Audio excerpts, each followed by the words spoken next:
Because there's federal dollars under their flood policy, there's federal dollars under hazard mitigation program grants, there's federal dollars under small business administration loans, where if they're in that $28,000 thing, they can sit there and use those dollars and help it. We will help build them higher. We've already been through that, and we don't have those dollars available here, unless you're still in the ICC phase. Okay? But I want you to understand is that is some of the reality of it. Again, I preface, he's in a decertified area of the parish. Okay? Whereas some of the people that are inside the area of bell chasing that are protected are actually seeing their rates go down. Okay?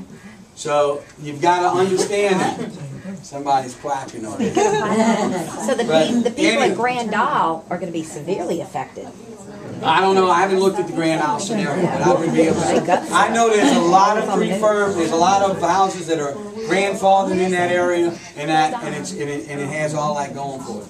But my main thing is understand is that's what the law is.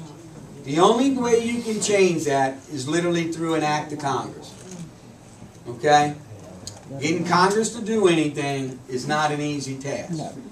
I can get the little guy in the television commercial to wave and bob his head faster than I can get Congress to do something. Okay? But that makes me dizzy when I do that. You know, that's what the kid even says. But basically, I want you to understand, that's where it has to go. I will tell you, as a guy that's been all over the country, we get also, too, as a company, a media report. Every time something's written with flood in it, we get it in a report every single day. So I see the press all over the country at this. You want to know the areas that are screaming about this right now? New York, New Jersey, Gulf Coast of Mississippi, Gulf Coast of Louisiana. That's it. 2.2 million policies in Florida. Florida doesn't care? They're not screaming. Gee. You want to know why? Huh. It's moving target. New Orleans is going through a map change. So therefore, everybody's getting the word. New York, New Jersey's doing a what? A rebuild. Everybody's getting the word. So that's where all the bad press is coming from. If I'm in Congress, how much shouting did I hear when I'm in Washington? Out of that, I hear very little. So there's really no pushback on this right now. It's kind of like, you know, I use this analogy is you want to get Congress' attention. Everybody that this impacts has to scream all at once. Otherwise, it's going to go through exactly like it is. For the viability of the program, if it makes this move, it actually will be a more viable program. I'm an insurance guy. The law also allows our director of the program to buy reinsurance on this program. As an insurance person, there ain't no way in hell I'd buy reinsurance on this today. But you implement this law, I will really take a closer look at it. And what did I just do? I shifted it from public to private. Isn't that what I started out with and what they want to do? If they're getting the full risk dollar, I will tell you as Right Flood, our company, as Right Flood, we are looking at if this thing's fully implemented, do we want to be a flood insurance provider of first dollar instead of the federal government? And we are studying that right now.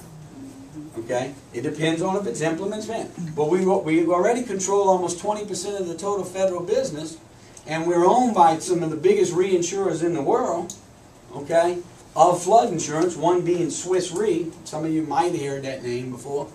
And so we're looking at that. So it could, if it is implemented in its current form, it could open up a more competitive marketplace. There will still be areas where the federal flood is going to be the only market of resort. It's going to be kind of like, you know, some of the other tier 1 wind route groups and stuff. But I want you to understand, that's the intent of what Congress did. What you're fighting is an uphill battle. I'm going to frame it up. We went $20.7 billion was the ceiling right before Sandy hit. It was the ceiling of debt for this program before Sandy hit. We blew through that on January 7th. What did Congress do? Gave us another $10 billion, right? We're going to be about $4 billion to $6 billion of cushion left when we finish that. We're one more storm away from going back to Congress and saying we need more money to fund this federal flood program. That's what you're fighting. The extreme is what they're doing is bringing it to actuarial sound rates. But you want to know what the other extreme is? This is Congress now. You move to this, or the other extreme, we don't have a federal flood program. That is really, and we've been in between there over these years. Okay? Any other insurance program works, you pay for the risk. You know, I know if you went to Mel and you've been in business with him for 10 years writing your automobile insurance for him, you know, right? And now you got a 17-year-old son, you got to add to your to your auto policy, right? Most of us have been through this, including myself. Okay, I got to add a 17-year-old son to that.